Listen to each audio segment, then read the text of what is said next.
Good morning. I'd like to give you a few notes about some of the music in worship today. As we are considering death, dying, and aging, that brings me to one of my favorite pieces. It's Gymnopédie number 1 by Erik Satie. He wrote a set of three, but it's number 1 that's my favorite.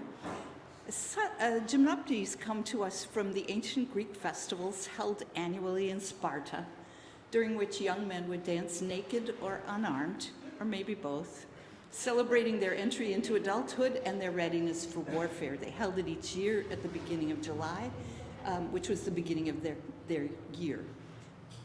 Erik Satie's Gymnopédie number 1 is the most famous, and it was orchestrated by Debussy. I'll be using the piano version in my own organ arrangement. It's marked by the composer to be played slowly and mournfully. Our anthem is an arrangement of a piece by Ronnie Arbo. Peter Amadan heard this song and then brought it back and arranged it. Ronnie Arbo tells the story of how her husband's mother, who was 97 years old, the last words that she spoke were the beginning of the piece Crossing the Bar by Tennyson. And so Ronnie sang it, and then Peter Amadan arranged it, and we love this arrangement. As you can tell, you'll notice when the choir sings how much they love it. Our postlude was written by our own Christopher Weber, who died a year and a half ago.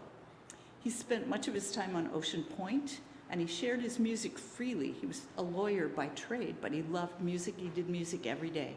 And we were able to work together on this final arrangement that he had of the piece called Peace. We miss you, Chris, and we're grateful for the many short pieces that you shared with our church. I hope that you'll sing with energy and have a great time, and welcome to worship.